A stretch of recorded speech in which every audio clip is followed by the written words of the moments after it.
Hey everyone, Ava here, and today we're going to be playing episode 1 of Tiny Bunny. And this was actually...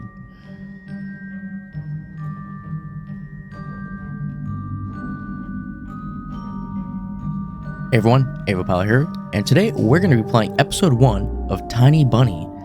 And this was developed by, if I'm going to say it wrong, Saokono? Yeah, something like that. And you can find episode 1, or the epilogue, over at itch.io and over at Steam. But you can also find episodes 1 through 3 on Steam. So I have a link to all of those down below. And this game was actually recommended to me by Pyro Robo. So thanks for that. This game, I guess we move to a village that's next to the woods, and terrible things may or may not happen. So why don't we just get into it and laughing and arguing about something. Someone was running through the snow while casting long shadows that would occasionally creep close to my bed. Our house had a mind of its own, the creaky old mind of a building that had seen a lot in its days and was seemingly trying to share its wisdom with its inhabitants.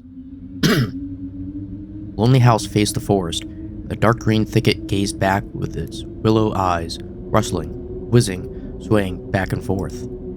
One could come out and stand at the edge of the forest to reassure themselves there was nobody behind the crooked trees.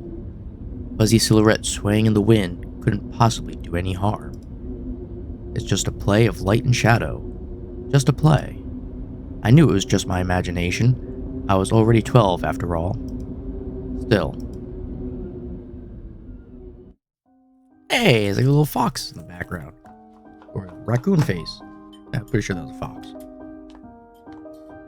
Hey, put away your book. Oh, hey, Mom. How many times have I told you not to read at the table? It's bad for your health. Like how slouched you are. Wait, I can hide? Oh, hide the book. Alright, so I guess we're playing as the boy.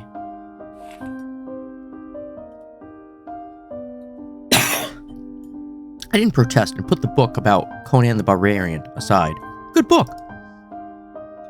I was stuck on a line I couldn't understand after reading it 3 times anyway.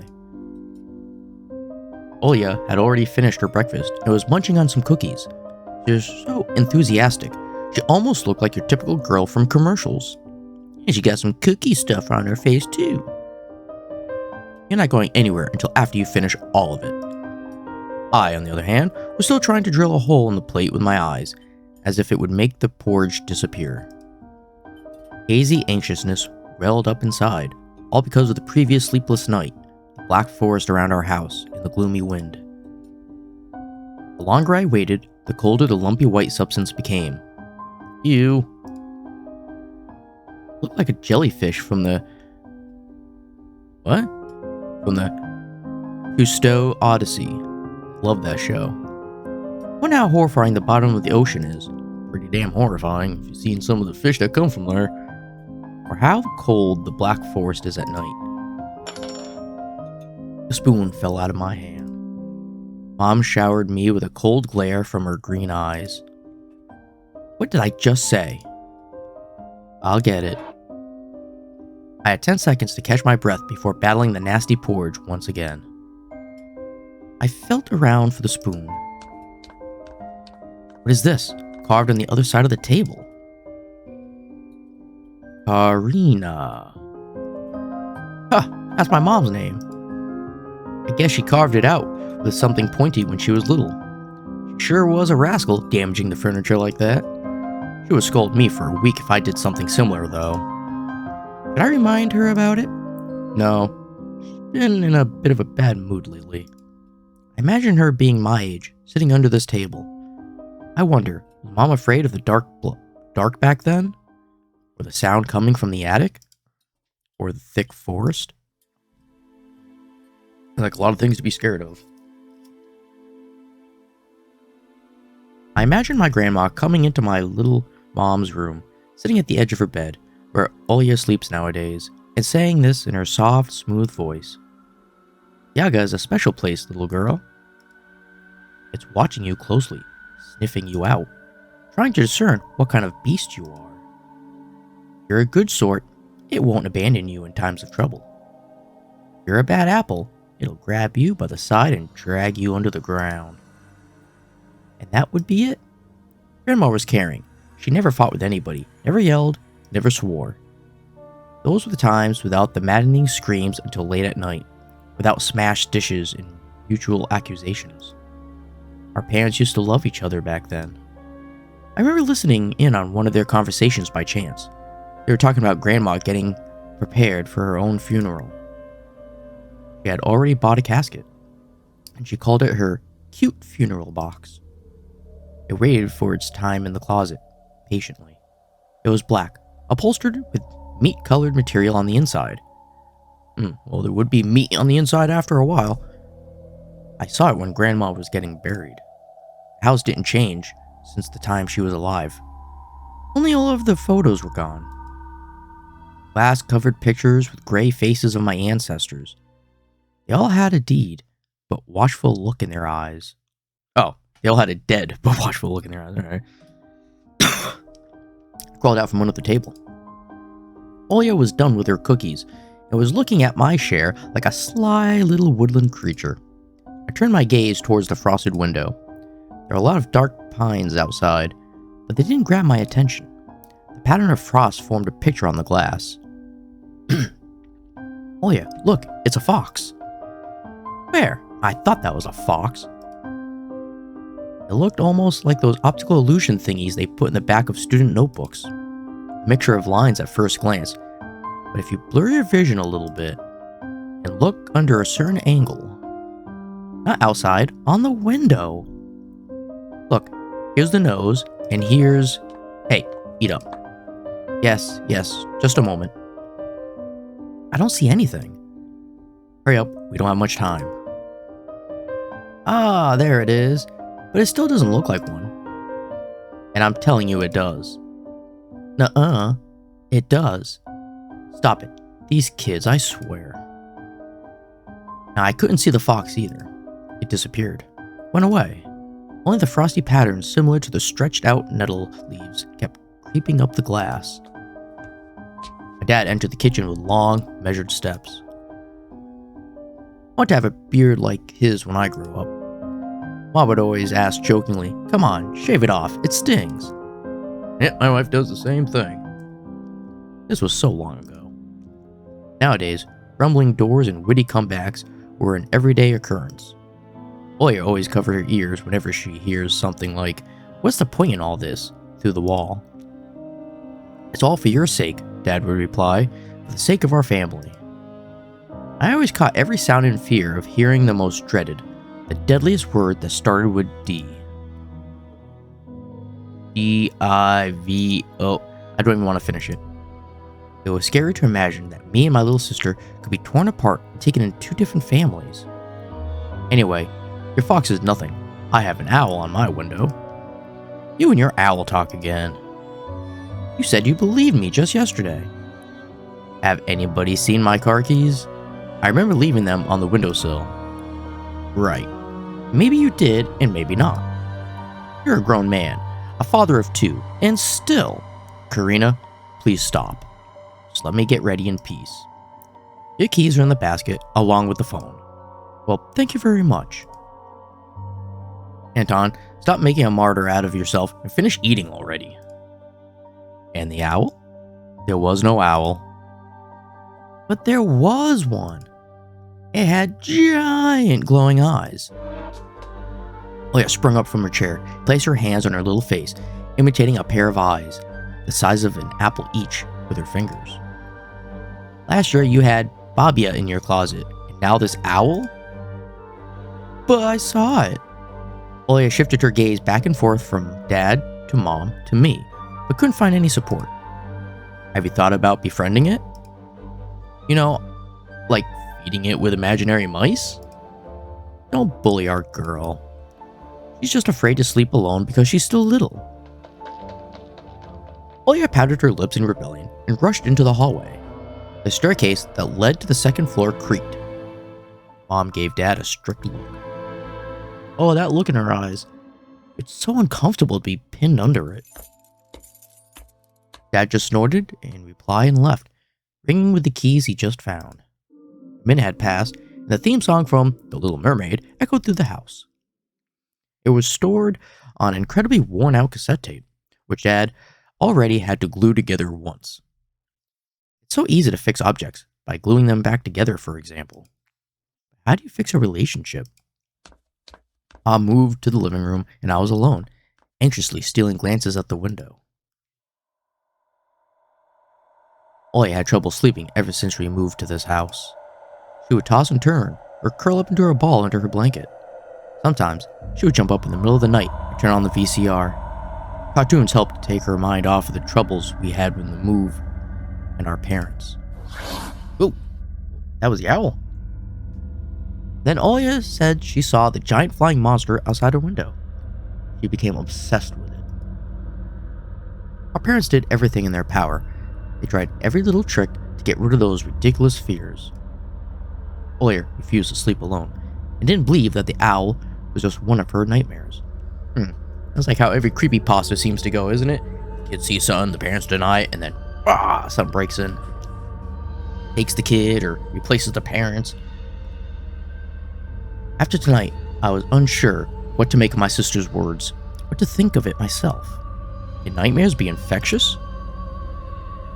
Just last night, I couldn't get a wink of sleep and ended up thinking of what to expect in my new school. There are a couple of days left before the beginning of a new term. My imagination drew long, twisting hallways that led to a classroom full of kids. But all the students behind their desks were simply dark figures, cut out using a template. Circular holes gaped in the middle of their faces. Pairs of eyes blinked inside those holes. It was as if some completely different creatures were looking at me from behind the flat black silhouettes. Their cruel glares, filled with icy sneers, made me shiver from head to toe. Will I survive here? Won't they gang up on me and beat me down? Stomp on me with their bloodied shoes? Damn school can burn for all I care. Oh, this guy hasn't even gone to the school yet, and he has a pretty strong imagination of what's going to happen. Just wish for anything to happen to it. Doesn't really matter what.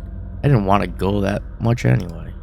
I didn't want to see people who were just itching to smack me on the head, trip me up, think of a new offensive name for me, worse than the previous one. I felt like the glasses I wore made me an outsider or some sort of a monster. My gaze slid across the drawings hanging on the walls. I couldn't consider myself a great artist, but Olia begged me to hang them. Drawing was the only thing that made me happy as of late. A small circle of friends I had also enjoyed my paintings, and they promised to call me from time to time.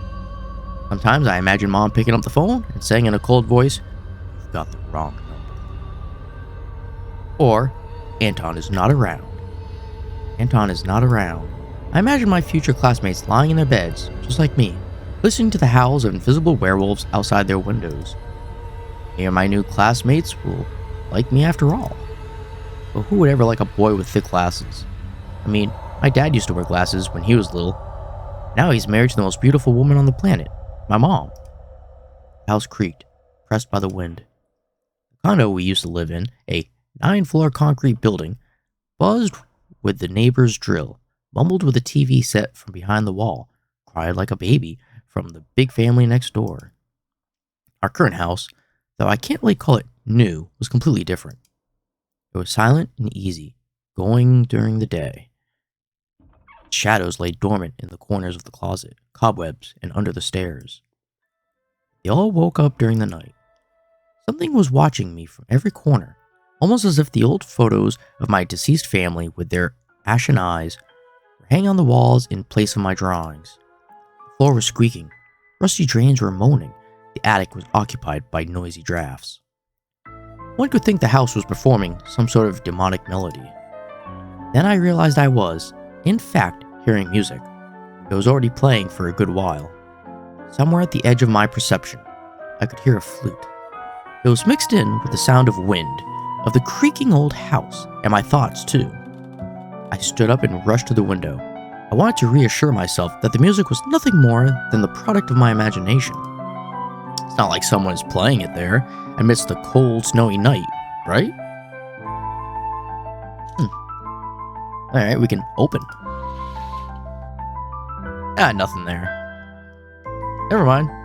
There's animals? Someone was dancing in the field. Wait, there's a person. And dude, I'm seeing like, what am I seeing? A bear? A wolf? Maybe two wolves or a fox? Some kind of a bird? Black silhouettes could barely make it out, with the dark forest as their backdrop. They jumped around, basked in moonlight, bumped into piles of snow, rolled around and crawled on all fours. Stories about wolves playing under the moon came to mind. These were clearly not wolves. They stood upright at times, circled around holding hands and whipping up snow, disappearing into the shadows for a brief moment and then coming back. Something bizarre was going on. Shadows dancing in the starless abyss made my imagination go wild, making me anxious at the same time. Suddenly the music had stopped. The dancing shadows froze in place and, I could swear, pierced me with their eyes. One of the silhouettes immediately parted from the bizarre shadow carnival and sprinted across the field with giant leaps. Whoa! It glided on streaky snow without leaving any footprints, until it was devoid by the pitch-dark shadow of my house, which became even darker and thicker. Art was jumping around like the bird inside a cage. I shut the curtains with a swift motion, and stepped back towards the bed. He saw me. A freezing torrent of fear washed over me. I stood in the middle of a perfectly dark room and listened to some unwanted guest move and scrape around, looking for an entrance. The sound moved to the right, then circled around the house. Now my guess should be at the front door. Wait a minute, it's nighttime now? I could have sworn it was daytime. We were all at the table eating. I jumped into the bed and covered myself with the blanket as if it could protect me. The shackles of fear locked my muscles. I remember the funeral, my grandma lying there, hands crossed on her chest, her facial features sharp, like that of a tin doll. Ants running up and down the legs of chairs that held my grandma's casket. What? Ants? I imagine those little creatures climbing up into her head and pulling up her eyelids with their tiny legs. Then her wrinkly eyeballs would once again move inside their sockets and she'd be able to see her grandchildren. I was chanting the spell she taught me throughout the whole procedure. Now, lying under the blanket and listening to squeaks and howls, I repeated the same words. On the island of Buyan, underneath the blemished sun, in the sea of color blue, stands a cabin made of wood. There lay lard and ashen hair for the spawn from Devil's Lair to feast and always leave alone, God's faithful servant named Anton. Evil leave this house must. Ashes to ashes, dust to dust. Bizarre sounds had disappeared. I cautiously peeked out from under the blanket and saw curtains waving like a hangman. Then the night doused me with a new portion of boiling terror. The sound scratched at my eardrums. In reality, something or someone was scratching at the front door, clawing at wood, demanding to be let in. The door was shut. Dad had become very cautious recently, so he installed a sturdy lock. I remember him staring at the forest intently, as if he was looking for someone. Ashes to ashes, dust to dust. I hugged my knees, placed my chin between them, and drilled the door with my eyes. It was so flimsy and weak before the might of darkness. And then the doorknob twitched slightly. Then it turned halfway, once, twice, as if the person who tried to enter had no hands. The doorknob tilted once more, and then started clicking violently. Oh no! Hide! My jaw cramped with my fear. My wet fingers clutched the blanket. The door creaked and opened. The wind taunted me, moaning inside the tin drains. Now you'll see. The door's wide open. Darkness withered inside the carnivorous mouth of a doorway.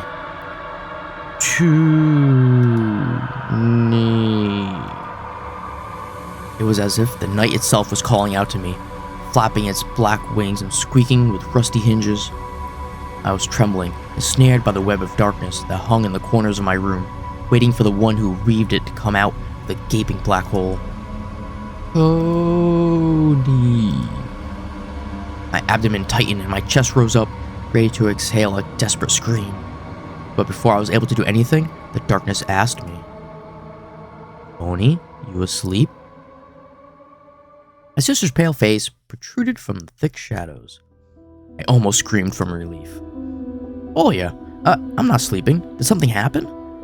Olia frowned and sticked out her lower lip, a clear sign that she was about to cry. It's there again, staring at me. "Shoo her away, Tony, please." I'm so scared. The fear that was tormenting me just a minute ago crawled away and hid somewhere in my stomach. I needed to calm Olia down. "It was just a dream, silly. Don't be scared. Dreams don't bite. No one's going to harm you." Olia sobbed. She was trying her best to believe me. But was I sure myself? I have an idea. Let's go to your room and watch the video. Sleeping Beauty, for example. You like that cartoon, don't you? Why does the Sleeping Beauty have a prince and I have the scary bird? That question took me by surprise. Alright, let's watch Cinderella. My thoughts became tangled, fuzzy. What was that?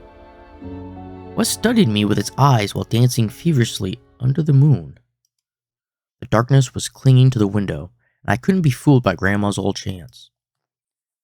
I couldn't be satisfied with a feast of lard and long ashen hair.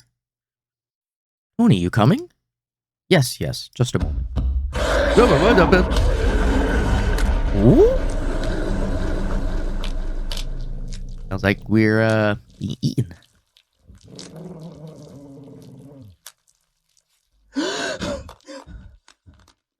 Hey, cool. That's why I didn't want to laugh at Olia and her owl in the morning. Oh, wait. That was all just a flashback, I guess. Who could be knocking on our door here, in the middle of nowhere? Open it. We don't know anyone around here. So persistent. I felt extremely unsettled from just a silly thought that our morning guest could have come from the woods. I could barely hear voices coming from the front door. My mind was urging me to hide. In the closet, under the table, behind the curtains where Olia always hides. Tony, come here. I felt like kettleballs were tied to my feet, but still dragged them towards the hallway. A couple of policemen towered over me in the doorway. They smelled like frost and worry. My mom always winced and grumbled the moment she saw patrol cars, worse than bandits. At the moment, though, she looked somewhat confused. Hello? Senior officer who wore a grim expression nodded. Boy has gone missing yesterday. His name's Bova.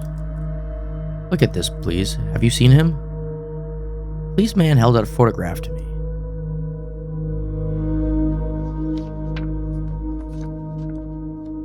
There was a ginger boy around the age of elementary school, pictured with a wall carpet as the backdrop.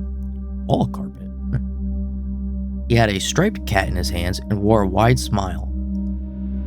No, I haven't. Are you sure? Look closely. Where would I see him? I don't know anybody around here. I barely leave the house. Well, maybe you've seen him from the window?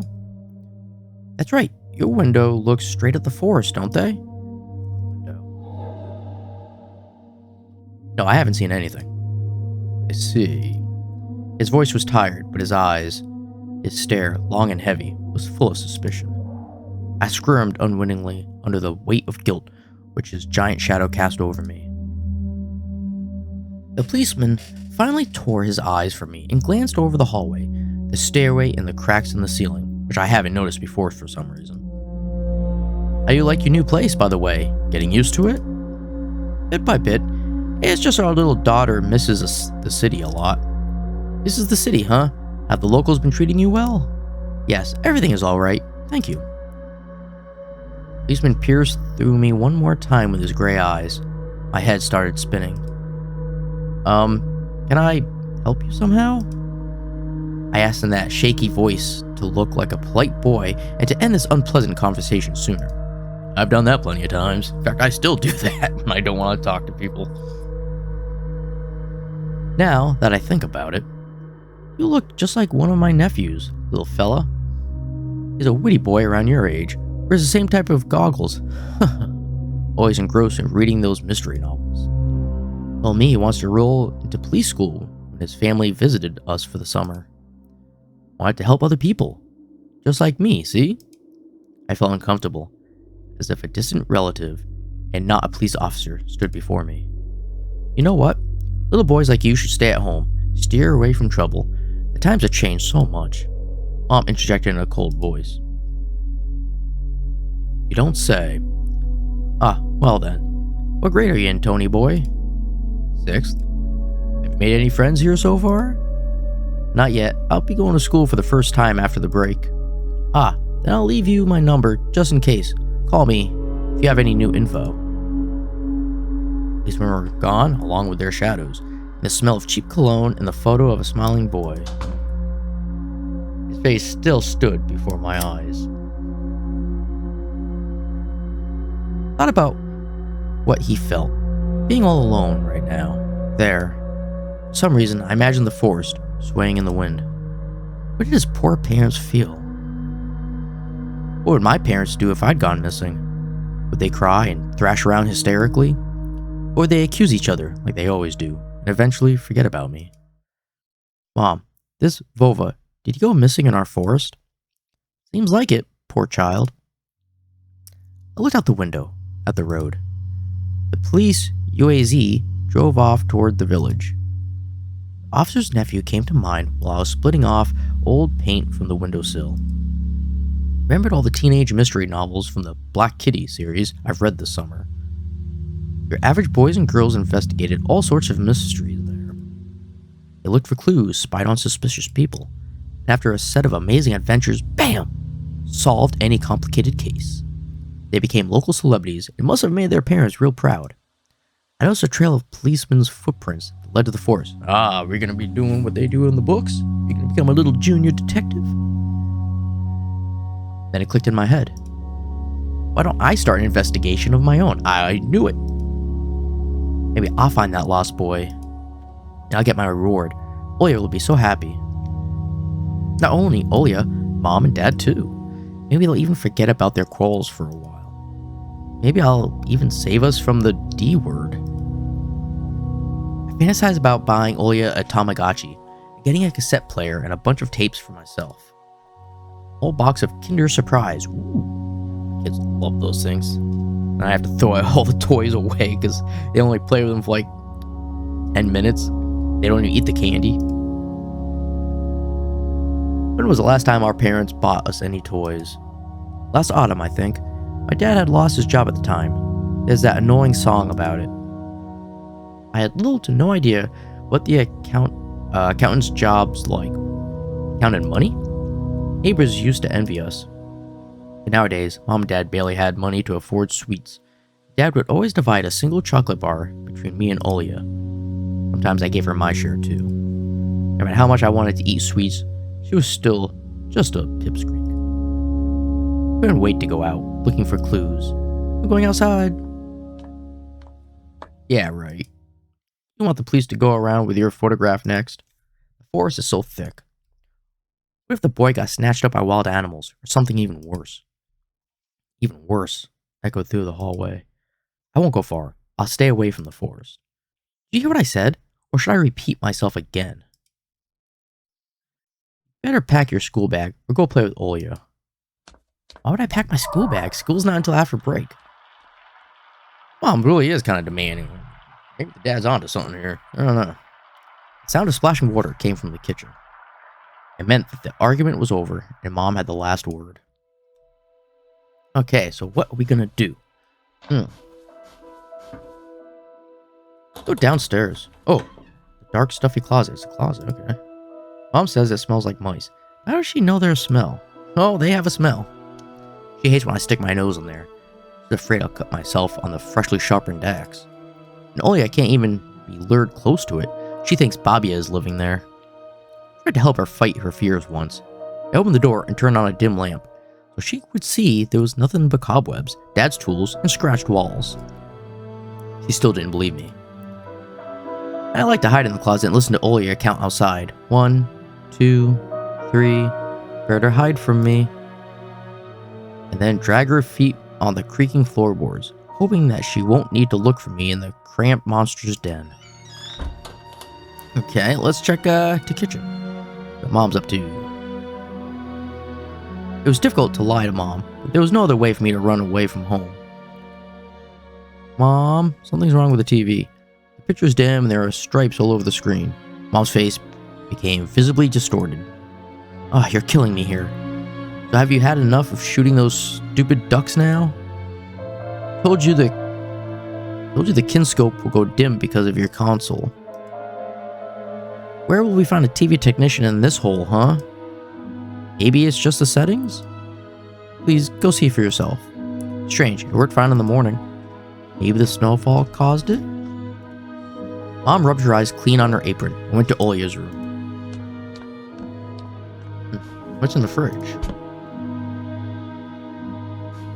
What's in the icebox? Grandma kept ice cream for me and Olia there. Now I could only see meat bits for soup and clumped together pelmeni. I grew to hate them already. Guess we're all done in the fridge, huh? Only one thing left to do, and that's to go to the front yard. I opened the front gate and went into the field. Carefully, so Mom wouldn't see me from the window. When I crossed half the distance towards the forest, the snow piles became as high as my knees. I remembered my nightly fears. The silhouettes I saw were around here. They were jumping around, holding hands. That hypnotizing music started playing in my head, all on its own. In the light of day, those distant figures felt like a simple dream. The sun turned my nightmares to ash, but the aftertaste was still there, distant ringing in my ears, distorted shadows crawling on the snow alongside me, and a barely audible whisper in my head, blurry and almost kind. Everything was silent. So silent, I felt like the world was totally empty. No ground, no sky, no parents, no Olia. Time reached its limit. A one-way trip that ended at the forest's piney stockade. Sometimes silence was much more scarier than any scream. Our parents would scream at each other while arguing, and both me and Olia turned to stone, listening to them. Then always came the ringing silence. Our apartment became numb a couple of days before we departed. It was hard to remember the last time Mom and Dad joked around, laughing, or spent time together, almost like all of it was in a previous life. When they kissed with Olia present, they always frowned and snorted in a funny way. But one day it all changed. Something important had left our home, and something scary filled the remaining void. It was as if a fire broke up, and our parents were hurriedly packing our belongings, trying to save themselves and us. From who, though? From the people with dead cold eyes, who sometimes visit us in our previous home? Eyes that only saw balls of worms on the black ground and everything? Somewhere far away, a siren was going off, trying to warn us of the coming menace. I shuddered, chasing away my delusions, and looked around. There were only me, this white field, and the wind that was whipping up icy dust and belts of powdered snow. I squinted from the sun and turned my eyes to the sunless forest. It looked especially dark in contrast with the blinding whiteness. Knobby tree roots slithered under the snow like fat snakes. Rotted leaves and carnivorous needles froze in the snow. Dry, prickly branches intertwined, bringing up uncomfortable thoughts about fences. Hey, look, there's a glove! Were they protecting the forest? Or were they keeping something inside, breaking out? Some object was hanging from one of the pointy branches. I tried to get closer, drowning in snow, and when I almost got to the edge of the forest, I saw a knitted mitten. It looked like a wounded bird among the hungering scimitar. I take to the police? Their senior officer looked gloomy, but he still reminded me of Captain Casanova from my favorite TV show called the streets of broken lights. He was always anxious, with a tired look in his eyes, still brave and strong. Will this mitten help them find the lost boy? Bova! I heard a distant shout, like it came from the river. Bova! As if the trees were calling out to someone. Bova! They sounded closer to me. There was someone standing there, behind the trees, hiding. Bova! I knew someone was looking for the lost boy, but still, there was something unsettling about that figure. Where? I don't see a figure there. Where do you see it? Stillness, how it was bent unnaturally towards the ground. Yeah, I don't see this figure. Blackness.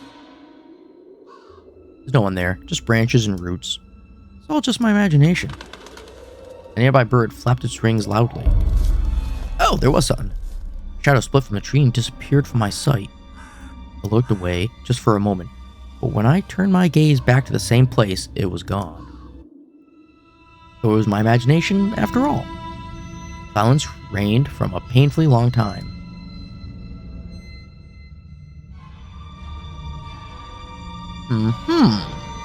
Alright, well, don't see anything. My muscles were tightly sprung. My heart was beating somewhere in my throat. Any noise, any little movement, any small whisper from the thicket, and I'd sprint. Nothing of the sort happened. I looked at the mitten once more. What's this? Can I save? Oh, I can save. Nice. Save right there. Sounds good to me. And let's take the glove. I decided to take the lonely mitten from the branch. Maybe we shouldn't. Oh, wait, whoa, no. Bova. It's just the parents. They're looking for him, that's all. A shout rumbled across the field and dissolved into the distance. No echo, no hope for a reply. I was frantically walking around. I stepped towards the bristly trees and tried to claim my find. It didn't budge. I pulled harder. The branch cracked and the mitten tore off, landing in my hand with a squishy sound. All too heavy, wet. I squeezed it without thinking, and something dark spilled from it, forming a tiny string between the mitten and the snow. A stream rose from the snow pile. Oh. Is that blood? Froze in place, studying my palms in disgust. Red. The sound of cracking branches invaded the silence. I didn't have to think twice before running away. Someone was chasing me from the darkness, breaking pine branches, closing the distance with giant leaps. Snow was slowing me down. Crazy thoughts flew through my mind. I'll get caught. They'll get me. I'll get dragged into the thicket. I'll be gone forever. But there was one more voice, probably one of reason. Gave me strength, spurred me on. You can do it. Don't stop. I heard an animal roar behind me. It was so loud my ears went numb. I felt like the sound had come from a pack of hungry beasts, rather than a single one.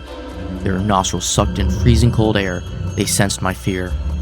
Two giant wings flapped above my head. An enormous shadow flew over the clearing. A hoot, a wheeze. The wars were coming from all directions now. From the dried-up raspberry bush, from twisted pines, from under the water windfall. Hurry, run, don't look back. It felt like I was inside a nightmare. The snowy clearing became vicious like quicksand. I was stuck in place. I pulled my leg from the mushy trap just to be caught in a new one, even deeper than before. I continued to drown, sinking deeper and deeper with every desperate push. Was snow ever this sticky? I screamed in horror after realizing this wasn't snow. Someone, or something in the snow pile was clutching my pants. I gathered all my strength and rushed forward. The pressure on my leg was gone. My boots slipped out of the hole and my soles were on a hard surface again.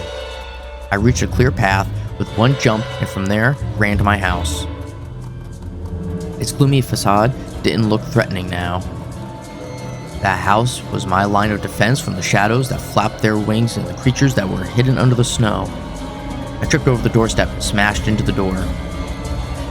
In all my hurry, I still managed to notice the claw marks, as if a dog was striking the wood with its paws, demanding to be let in so it could escape the cold. I hadn't noticed these marks when I was leaving. The heartbeat in my ears was much louder than my surroundings. I couldn't hear whether someone was following me or not. What if they were already in our front yard and Mom had locked the door? Drowning in fear, I pulled on the doorknob and obediently gave way. I rolled into the hallway and shut the door behind me. Porch planks creaked as my pursuers ascended the stairs. My fingers slipped off the lock and I couldn't click it into place. I gritted my teeth and pulled hard on the iron knob, whipping it between the boards. I stared blankly at the door. Someone was standing on the other side of the pitiful, flimsy barrier that was probably less useful than blankets. Wheezing breath reached into my house and crashed at me in waves. It smelled of pine and sweat. Mom peeked out from the kitchen, chastised me with the same frigid voice she always used when talking to Dad. What exactly didn't you understand when I told you to never slam the door? I didn't mean to. I snuck a glance at the door. The smell was gone, and the breath was too. If there was someone in the first place, of course. Here, mere 5 meters away from my mom, my fear was slowly weakening, melting like snow in spring, and with it the last bit of strength I had left my body too. My legs gave way. I propped myself up against the wall so I wouldn't fall over. My mom's expression had changed immediately. The old mask of strictness and detachment were gone. My mom looked the same as before all those quarrels. She saw my condition at last, my wet pants plastered with snow. Where have you been? What did I tell you, huh? I told you to stay home. Am I nothing to you too? I got afraid she would cry. I reached out to her like when I was still very young. I don't know what, I can't. I got afraid she would cry. I reached out to her like when I was very little and wanted to cuddle me. Mom regained her composure fast and put on her usual face. Her eyes shined like steel. Her voice rang out. Your dad can't find his cigarettes. Be honest, did you snatch them? Were you smoking in secret? There was someone chasing me. I thought... I stood as soon as I started explaining myself. Tears welled up in my eyes. Mom leaned towards me and stiffed my clothes like a beast, searching for the smell of tobacco. Then she squinted her eyes in suspicion and looked at the front yard. Her expression changed in an instant, and she covered her mouth with her hand. Look, over there, at the fence. My heart started thumping, as if I became prey once again, and my pursuers were following me in the field. I could swear that I've heard something scratch at the door, just like in my nightmare. Mom beckoned me with her finger, and I gathered all my remaining bravery to look in the kitchen window, facing my fear. I could barely discern some hairy silhouettes swimming in snow through the icy winter patterns on the glass. Dogs. Just a small pack of strays, with no name and owner, barely reminding of the hungry monsters that live on the edge of the forest. Oh boy, were you scared of them? I think they'd rather be scared of you, Anton. They were chasing me like a bunny. And what if they're rabid? The smile had slowly disappeared from my mom's face. She now looked at the dogs as if it was her first time seeing them. What if they attack Olia? Mom? I wish your dad could just shoot them all. Mom, look, they're alive. Huh? What? Are they your friend or foe after all? Make up your mind. You're not a little kid anymore. Mom sighed in annoyance, and I felt so bitter that I bit my lower lip and fixed my gaze on the cobweb-ridden corner. Well, some detection I am. In reality, I wasn't risking my life among monsters, but rather my pants among a pack of stupid strays. And for what? What use do I have for this? Mitten. Of course. A dark and sticky mitten that belonged to the lost boy made a squishy sound in my hand. Seems like I was clutching it the whole time. That's my trump card as a detective. I hurried to present this clue to my mom. Mom, look, this is Vova's mitten. That boy the police was asking about in the morning. It's drenched in blood. I found it hanging on a tree. I can show where. Let's call the police, like the officer told us to. Mom, look. Ew. A shadow of doubt slowly crept into my mom's contorted face, as if she was trying to remember something distant, like someone tries to remember their dream, but the images slip away. Stop at this moment. Oya will go insane if she hears you. She already has trouble sleeping and whines all the time. And you joke around like this. At that moment, I realized the mitten was actually wet from snow. There was no blood whatsoever. I wanted to sink through the floor from embarrassment. Come here, my boy who cried wolf. Oh, don't just stand there. Come take your pills. A golden-colored pill, reminiscent of a dead wasp, fell into my palm. I already took one during breakfast. Don't talk over me. I told you to stay home, and Dad would have given you a good whipping for that. Come on, take it. You won't be able to sleep at night. You have school tomorrow. But it's daytime. Why am I taking the pill now? So I had to swallow the bitter medication, drinking it down with similarly awful water that gave off a taste of chlorine. Maybe it wasn't Vova's mitten. Maybe it wasn't a mitten at all. Just like the forest monsters and Olia's owl. Am I going mad? What's happening to me? Either the pill had an immediate effect, or my overexerted brain didn't let fear inside anymore. Serenity washed over me, bringing yawny indifference along with it. Anton, you're done? See, you can do it when you try. Take off your coat. Are you asleep? No, Mom. I was just thinking. About what, I wonder? It's just something silly. Mom scrutinized me with suspicious eyes, as if she wasn't sure she was looking at her own son and not some doppelganger that had come from the forest. Is everything all right? You had the same exact expression when the policeman asked you about the window. I'm all right, Mom. She heaved a deep sigh. Fine. It seemed like the house had changed. Sofa's fabric had become discolored. Fingerprints appeared on the bathroom tiles. Light bulbs also felt different, dimmer, and yellower. Even the saliva inside my mouth had a different taste. Melody from Aladdin could be heard from the upper floor. Olia was done rewatching her favorite Little Mermaid episode and switched to the other tapes. Slowly changed into my home clothes, stopped before the sink, and studied my reflection in the mirror, like I was trying to solve one of those spot the difference puzzles. And I went upstairs. Rafa's and Iago's voice died down. I walked past Olia's bedroom, slipped into my own. Let's open the drawer. One of the drawers was empty. I hid the mitten there. This simple action drained the last bit of strength from me. I sat on the bed. And only then I noticed there was someone behind the curtains. My tired hand dropped to the sheets. Whether it was due to medication I took or the stress I underwent, the room began to contort, as if the wind was blowing the walls out like a pair of snails. The room's corners bent and undulated. The only stable thing in the whole room was the figure between the windowsill and the curtains. A flimsy piece of cloth was stuck to my hidden visitor. Let me guess, it's Olia, because she likes to hide behind the curtains. Just like a savant of sorts. Olia?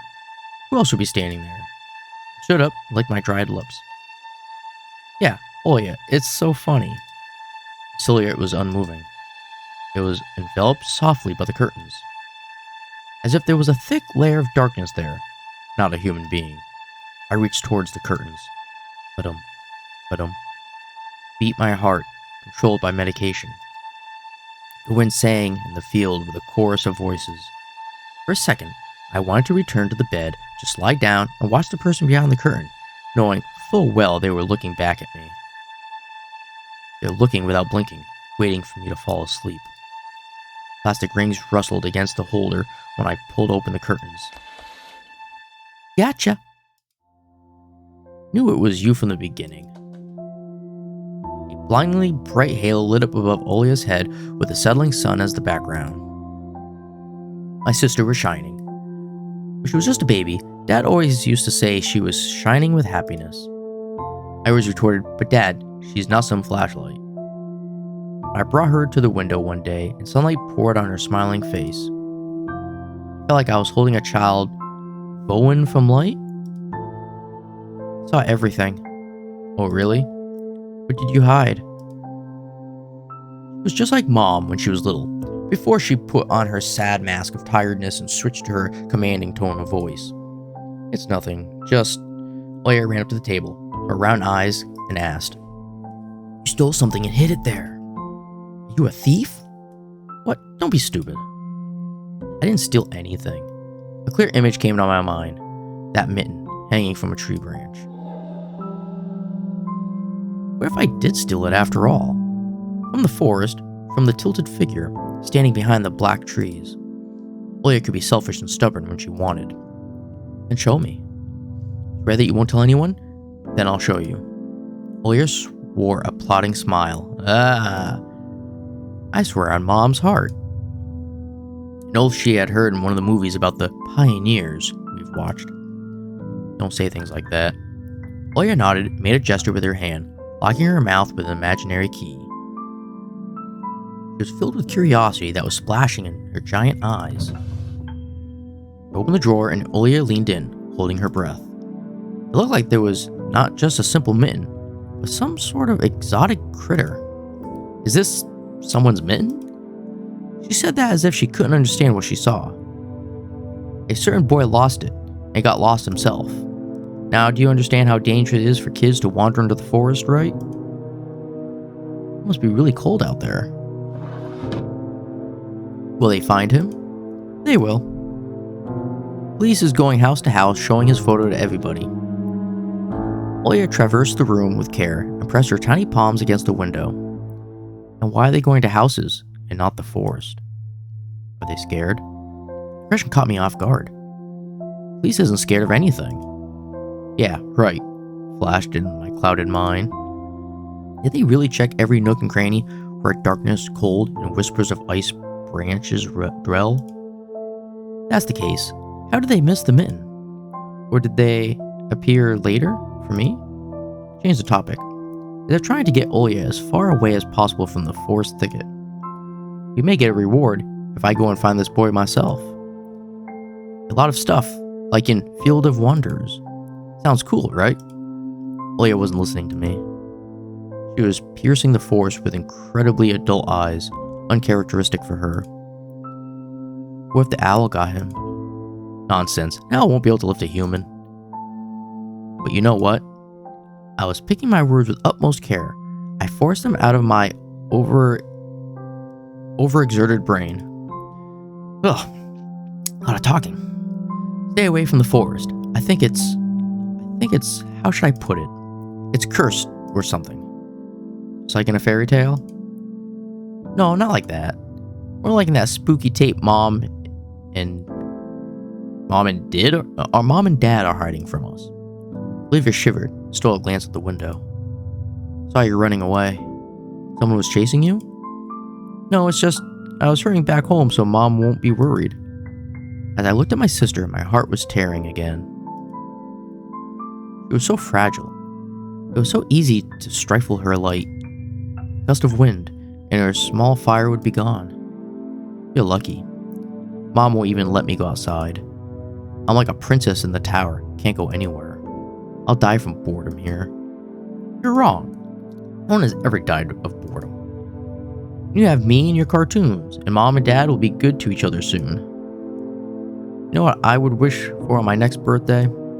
I wish Mom and Dad would turn into children so we could go and play together, like we used to. Yeah, and if you'd make them as small as bugs, we could place them in a little box. Leah giggled and tugged at my sleeve. She looks kinda evil. Tony, let's go watch Aladdin. He won over my desire to be with my little sister. I was washed over by some sort of heinous apathy. Too tired. I don't want to. Come on. So boring alone, and Mom's always busy. We can pick a cartoon you haven't seen before. I know all of our tapes by heart at this point. Not all of them. You haven't watched Peter Pan? Remember how you fell asleep in the middle of it? And so much happens after that. Let's go, let's go. Maybe a bit later. Should I tell you how it ends? Let's leave that for tomorrow. I won't tell you tomorrow. I know. Let's play hide and seek. No, Olya. Draw me a dino. Olya, please. Draw it, draw it. Will you leave me alone already? I blurted it out without thinking, and then I was immediately taken aback. I never screamed at my little sister like that. Olya stared at me in shock. Her lips started trembling, a precursor to tears. My chest was seething with disgust and embarrassment. What's happening to me? I hurried to prevent Olya from crying. Alright, you win. Let's go watch cartoons for a bit. I don't wanna. I came up to her, put my hand on her soft head. Let's go. Let's go watch Peter Pan. Boo, you'll fall asleep again. I smiled and lifted her chin. Her eyes were wet, and I felt bottomless. I promise I won't. And I'll draw you a full Triceratops later. Hooray! Triceratops. Well, close enough. Olya rubbed her eyes with her sleeve of her pajamas, and a shining smile returned to her face. I'll go ask Mom for condensed milk and bread, and you rewind the tape. The bread is fresh, just how you like it. Alright, just be careful not to spill the milk, or you'll be yelled at again. Wanna bet I won't spill it? The tape is somewhere in the nightstand. Go look for it. Olya disappeared into the doorway, and I dragged my feet into the neighboring room. Alright. What's this? Oh, we can look at multiple... Oh, I didn't even know that eyeball up there. I thought I saw it before, but I should have clicked on it. Okay, let's see what we got. E-Bank? Olya is saving money for a real puppy, because Dad said that taking care of one would take a lot of money. Curtain? Scary window where Olya sees that accursed owl every night, looking in the dark. Olya keeps curtains open during the day, but as soon as the twilight comes, she shuts them tight, so she won't see the pair of hungry eyes outside.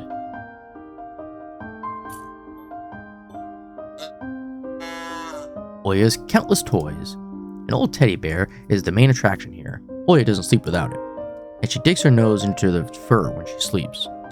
What else we got? Oh, every time I go here, it makes a little coin sound. I don't see anything else I can look at. Turn on TV. Oh, Chip 'n Dale Rescue Ranger. I saw that. I actually just saw the movie. That was pretty good. The all-photon TV was glowing dust in the corner. All that was left was clicking the button on the front panel. The tube warmed up, and a familiar white noise started dancing on the black screen. I almost reached out to turn on the VCR, when the noise calmed down and a blurry image appeared for a moment. The dark taiga forest, just like the one outside my window. The picture split, the screen in half. Something creepy resembling human speech was coming out of the speaker. Just a few moments later, the scenery was again overshadowed by noise. Did they catch some rogue signal?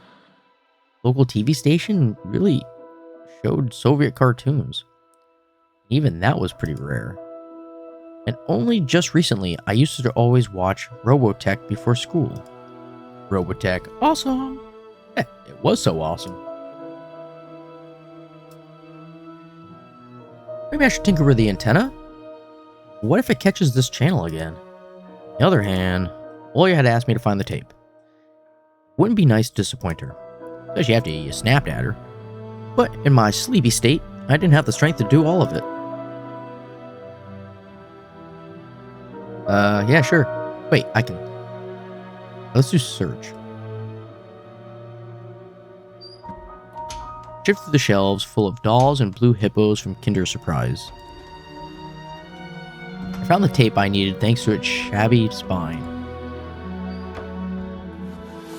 I got the black rectangle from its box.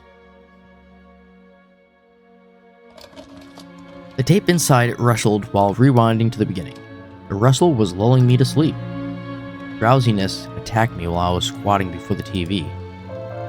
Images whirled in my head, me and Olia flying above the forest, tumbling in the soft clouds. My little sister was laughing, but her smile became more and more forced with every passing second. I noticed that the clouds underneath us part, bearing the bristly pine tops. Swampy darkness slurped among the trees. The wings are no longer able to hold us and Olia? Me and Olia. You haven't started without me, have you? Oh? My sister brought the tray with unevenly cut bread and a whole can of condensed milk. I rubbed my eyes. No, come sit. Mom and Dad are arguing again. They're going through rough times. Wait, I thought the dad left. I thought he had to go to work or something. Took off in the car. Rough times are lame. Beyond the screen, Wendy was hiding Peter Pan's shadow into the dresser. Oya was entertained by the cartoonish dog Nana. Maybe Mom and Dad will buy us a dog too? Yeah, right. I'll have my own dog in the Netherland, and a cat, and a parrot. Oya smeared a slice of bread with a thick layer of condensed milk and handed it to me. Have you lost all of your baby teeth? Obviously. Oya frowned, deep in thought. Peter Pan has baby teeth. What if they won't let you go to his land with adult teeth? We'll think of something.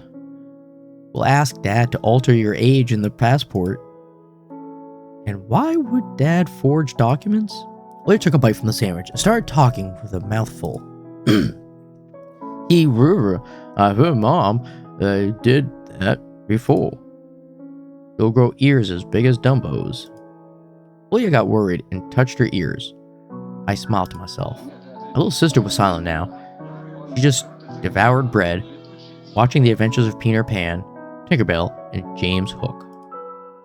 As if she got sucked into the fairy tale Neverland. To be honest, I never imagined myself there, in a land where no one ages, where no one argues over little things, where no one listens to fights and the sound of broken plates at night. Like I was dreaming with my eyes still open. My sister's scream pulled me back to reality. Tony, shut the curtains fast. Why? No one's watching you. It's dark, and when it's dark, the owl comes. I'm scared.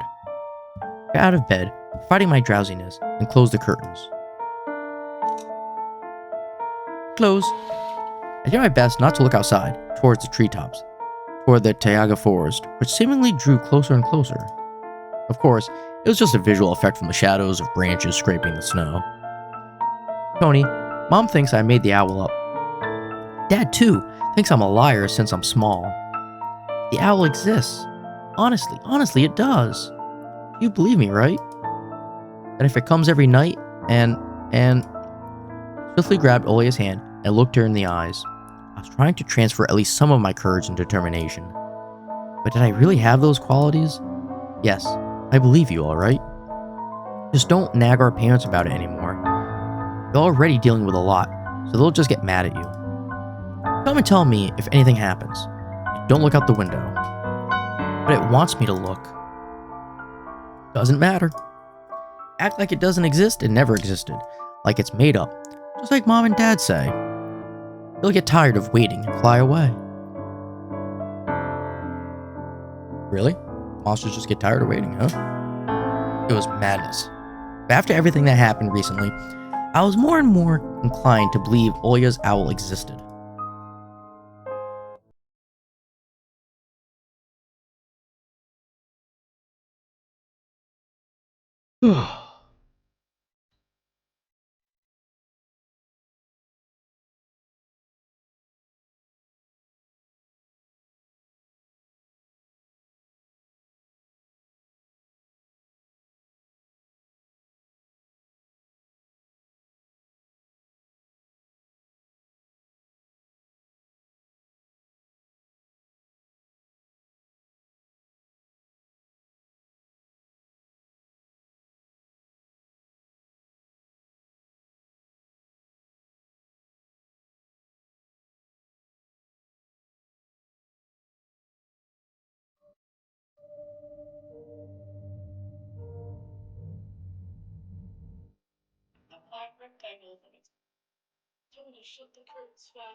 Okay. My throat was starting to hurt all this talking. We followed Peter Pan's adventures as if nothing had happened. As if the forest didn't kidnap kids. As if our parents weren't tearing each other apart bit by bit. Captain Hook was running away from a crocodile, and Captain Pan was headed to London on a gilded sailboat. Some miracle, I lasted longer than my little sister. Leah's eyelids had dropped. She started snorting lightly, resting her chin on the side of the bed. I stood up and left Olia's room. I was looking out the window, studying the field, when Mom peeked into my room. Enough playing around. It's your first day at school tomorrow. Go to bed, you should sleep properly. You don't want to be teased for being sleepy, right? Adults think everything is so simple. As if sound sleep would ensure my classmates would like me. I covered myself with a blanket up to my neck and listened to the house humming, something invisible rustling in the corners. My inner voice had a question for me. I want to hear that mysterious flute again. Yes or no? Maybe it's just a part of growing up, and I can't fully understand my own desires. Forest railed behind the barrier that were my walls. Some ethereal entity wandered the fields. Branches shook, as if calling for me. The wind howled on and on in the night. My thoughts were like annoying flies that entered my head before becoming weak and tangled. I didn't notice how I fell into slumber.